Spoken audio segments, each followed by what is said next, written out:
दिल्ली को लेकर पीएम मोदी कितने सीरियस हैं, इसकी एक बड़ी झलक तो लोगों को तभी दिख गई थी जब चुनाव जीतते ही दिल्ली में यमुना सफाई का काम तेज हो गया था। लेकिन यमुना की सफाई के साथ साथ अब वो सफाई भी हो रही है जिसको लेकर लोग पूछते थे कि बॉस ये कब होगा। घुसपैठिए रोहिंग्याज पर दिल्ली की नई सरकार के आते ही ताबड़तोड़ एक्शन शुरू हो गया। यानी दिल्ली को अवैध घुसपैठियों से मुक्त बनाने का काम भी तेजी से शुरू हो गया है। अवैध घुसपैठियों की सफाई तेज हो गई है। रोहिंग्या और अवैध बांग्लादेशियों को लेकर रेखा गुप्ता की सरकार सख्त हो रही है और इसका असर दिल्ली की झुग्गियों पर दिख रहा है। शाहीन बाग, संगम विहार, तिगरी जैसे इलाकों की झुग्गियों में रहने वालों के दस्तावेज चेक हो रहे बॉस। इस दौरान संदिग्ध प्रवासियों की पहचान की गई है, उनके दस्तावेजों की जांच की गई है और उनकी सोशल मीडिया गतिविधियों को भी चेक किया जा रहा है। देखिए वहां क्या हो रहा है, ग्राउंड से एक रिपोर्ट देखिए, फिर आगे की बात बताता हूं। केंद्रीय गृह मंत्री अमित शाह की दिल्ली के मुख्यमंत्री रेखा गुप्ता और दिल्ली पुलिस कमिश्नर संजय अरोड़ा के साथ हुई मीटिंग के बाद दिल्ली में एक खास अभियान चलाया जा रहा है। ये खास अभियान अवैध रूप से रह रहे रोहिंग्या और बांग्लादेशियों के लिए चलाया जा रहा है। तस्वीरों के जरिए हम आपको दिखाएंगे। संगम विहार इलाके की ये तस्वीर है जहां पर आप साफ तौर पे देख सकते हैं किस तरीके से यहाँ पर ये ड्राइव चलाया जा रहा है। खास बात यह है कि इस बार इस ड्राइव की अगर हम बात करें तो आधार कार्ड के साथ साथ बैंक अकाउंट डिटेल्स, साथ ही साथ सोशल मीडिया अकाउंट और फोन को भी चेक किया जा रहा है। आप सोचिए, इसी दिल्ली में नारे लगते थे कि कागज नहीं दिखाएंगे। हालांकि वो एनआरसी के लिए बात होती थी, लेकिन एनआरसी तो अभी आई नहीं। लेकिन जो अवैध घुसपैठ करके बैठे, जब उनकी चेकिंग शुरू हुई तो कागज दिखा रहे हैं लोग। ये होता है जब वक्त का पहिया घूमता है, एक मजबूत सरकार आ जाती है। यह कार्रवाई दिल्ली की सीएम रेखा गुप्ता के निर्देश के बाद हो रही है। कुछ दिन पहले दिल्ली की मुख्यमंत्री रेखा गुप्ता और केंद्रीय गृह मंत्री अमित शाह की एक अहम बैठक हुई थी। बैठक में कानून व्यवस्था और रोहिंग्यास के मुद्दे पर चर्चा हुई थी। बैठक के बाद ही सीएम रेखा गुप्ता ने एक्शन का फैसला लिया था। अभी तक करीब 33 बांग्लादेशियों को डिपोर्ट किया भी जा चुका है। कई लोग डिटेंशन सेंटर में हैं जिनको डिपोर्ट किया जाएगा। यानी दिल्ली में रोहिंग्या, जो घुसपैठिए रोहिंग्या हैं, इनकी एक बड़ी समस्या थी, उस पर अब दिल्ली में नई सरकार ने आते ताबड़तोड़ एक्शन शुरू कर दिया। सवाल यह है कि केजरीवाल ये नहीं कर सकते थे, क्यों नहीं किया केजरीवाल ने? यही तो बीजेपी कहती थी कि जानबूझ के ऐसे लोगों को बसाया है केजरीवाल ने ताकि वोट बैंक की पॉलिटिक्स हो सके। और बीजेपी अब करके दिखा रही है कि देखिए हम कर सकते हैं, ये नहीं कर रहे थे। दिल्ली पुलिस का कहना है कि रोहिंग्या के खिलाफ यह एक्शन अभी और तेज होने वाला है। दिल्ली को भयमुक्त बनाने के लिए कानून व्यवस्था को भी टाइट किया जा रहा है, जिससे वांटेड अपराधियों की शामत आई हुई है। जैसे दिल्ली के नरेला में वांटेड अपराधी शेर खान पकड़ा गया है। दिल्ली पुलिस ने एनकाउंटर में शेर खान को गिरफ्तार किया। शेर खान पर हत्या, लूट समेत 27 मामले दर्ज हैं। लंबे वक्त से इसकी तलाश थी। 6 मार्च को दिल्ली पुलिस ने चेकिंग के दौरान शेर खान को पकड़ा था। यानी अवैध घुसपैठियों को निकालना, जो अपराधी अपराध कर रहे हैं उन पर एक्शन तेज करना, एनकाउंटर करना, यह भी दिल्ली में डबल इंजन की सरकार ने शुरू कर दिया। यह बीजेपी साबित कर रही है। दिल्ली में ताबड़तोड़ एक्शन इसलिए हो रहे हैं क्योंकि अब दिल्ली में डबल इंजन दौड़ रहा है। केंद्र और राज्य सरकारें मिलकर काम कर रही हैं। अब कंफ्यूजन कम और काम ज्यादा है। ये तो काम नहीं करने देते जी, ये वाला डायलॉग अब नहीं सुनाई दे रहा, क्योंकि पब्लिक भी पूछती थी शीश महल बनाने में एलजी बनाने देते हैं और कानून व्यवस्था की बात देखनी हो तो एलजी और होम मिनिस्टर काम नहीं करने देते हैं। और यही केजरीवाल शीला दीक्षित को कहते थे कि दिल्ली की मुख्यमंत्री के पास लॉ एंड ऑर्डर नहीं है तो क्या हुआ, वो कर सकती हैं बहुत कुछ, लेकिन जब खुद की बारी आई तो कुछ नहीं किया। आप देखिए, दिल्ली की कानून व्यवस्था को टाइट करने के लिए खुद दिल्ली के पुलिस कमिश्नर 3 दिन पहले रात में गश्त लगा रहे थे। ये दिल्ली के पुलिस कमिश्नर हैं जो रात में निकले गश्त लगाने की, देखें जरा क्या व्यवस्था है। अपने आप मामला टाइट हो गया। यानी कानून व्यवस्था को लेकर रेखा गुप्ता पूरी तरह से एक्टिव है और बीजेपी के विधायक भी लोगों से लगातार मिलकर उनकी समस्याएं सुन रहे हैं। इसकी जरूरत भी है क्योंकि दिल्ली के पटपड़गंज में एंटी सोशल एलिमेंट से परेशान होकर कुछ लोगों ने पलायन करने का फैसला किया। इन हिंदू परिवारों ने अपने घरों के बाहर मकान बिकाऊ है के पोस्टर लगा दिए।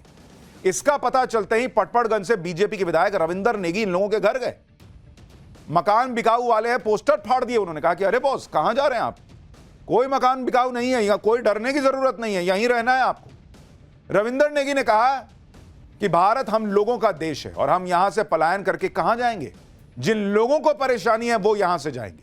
सुनिए बीजेपी विधायक रविंद्र नेगी को। ये उसी पटपड़गंज सीट से जीते हैं जहां कभी मनीष सिसोदिया लड़ा करते थे, और इस बार तो खैर नहीं लड़े, उधर भाग गए थे, वहां भी हार गए।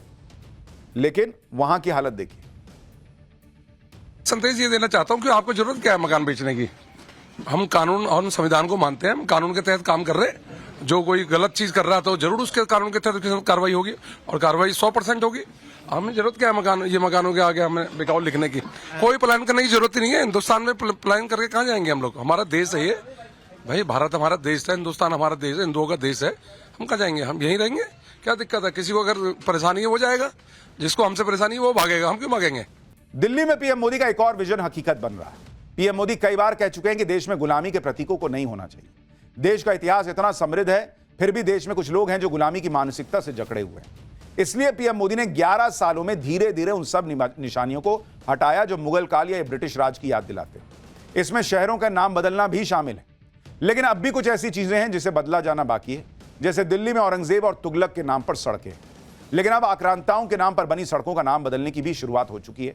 बीजेपी के सांसदों ने दिल्ली में अपने आवास के बाहर जो एड्रेस का बोर्ड होता है उसमें बदलाव करना शुरू कर दिया है। दिल्ली के तुगलक लेन पर कई बीजेपी सांसदों का भी आवास है, जिनके एड्रेस में अब विवेकानंद मार्ग जोड़ा जा रहा है। ये देखिए, डॉक्टर दिनेश शर्मा, कृष्णपाल गुर्जर, स्वामी विवेकानंद मार्ग। बीजेपी सांसद दिनेश शर्मा के घर के बाहर जो पता लिखा है उसमें अब स्वामी विवेकानंद मार्ग लिखा हुआ दिख रहा है। तुगलक लेन नीचे छोटा सा लिख दिए हैं, जब फाइनली हट जाएगा तो वो भी हटा देंगे। इसी तरह से बीजेपी सांसद कृष्णपाल गुर्जर के घर के बाहर भी स्वामी विवेकानंद मार्ग लिखा हुआ दिख रहा है। यहां भी छोटा सा तुगलक मार्ग नीचे लिख दिए।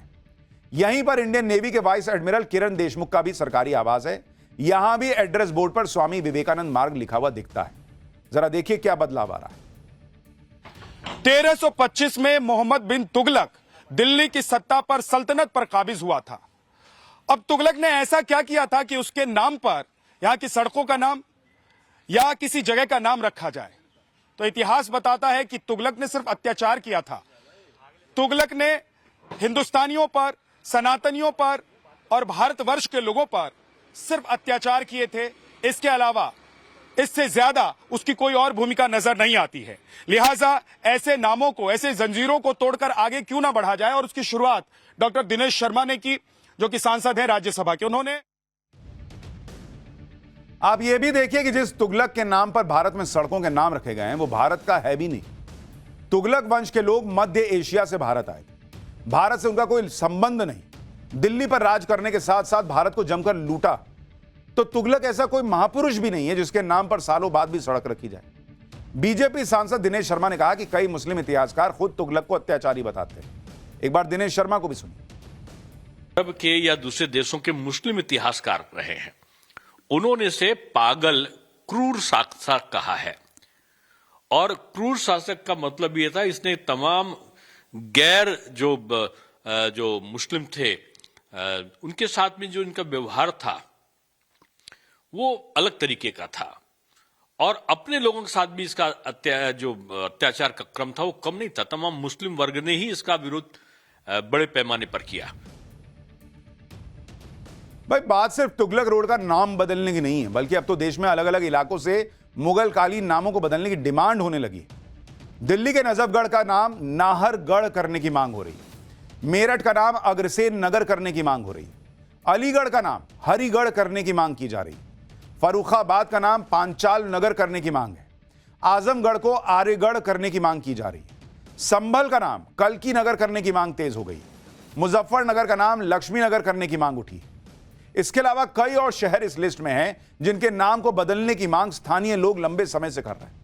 अलीगढ़ में तो हिंदुओं के साथ मुसलमान भी नाम बदलने की मांग कर रहे हैं। सुनिए एक बार।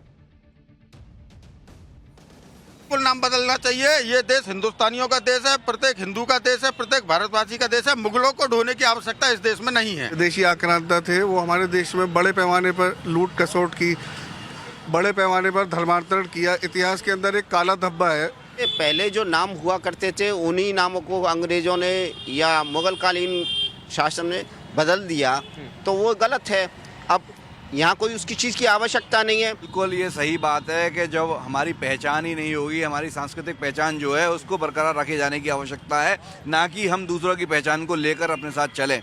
कुछ कट्टरपंथी लोग पुराने इतिहास को दिखा के आज भी समाज में जहर घोलते हैं कि हम लोगों ने 500 साल राज किया, आगे भी राज करेंगे, गजवाए हिंद की बात करते हैं। तो इस तरीके के नाम बदलेंगे तो आने वाली पीढ़ियों में एक अच्छा मैसेज जाएगा। यानी अब यह डिमांड धीरे धीरे तेज होती जा रही है कि मुगलों की पहचान क्यों ढोई जाए, अंग्रेजों के समय जो नाम थे वो बदले जाएं और गुलामी की मानसिकता से मुक्ति पाई जाए। दिल्ली में ही देखिए, पीएम मोदी ने 7 रेसकोर्स रोड का नाम लोक कल्याण मार्ग कर दिया, राजपथ को कर्तव्य पथ कर दिया। इसके अलावा मुगल गार्डन का नाम अमृत उद्यान हुआ। अकबर रोड और शाहजहां रोड का नाम बदलने की भी मांग हो रही है। लोग इन नाम वाले बोर्ड पर कालिक पोत रहे हैं, जबकि दूसरी तरफ कुछ लोग ऐसे हैं जिनके नाम बदलने की मांग से ही उनको परेशानी हो रही है। उन लोगों को भी सुनिए।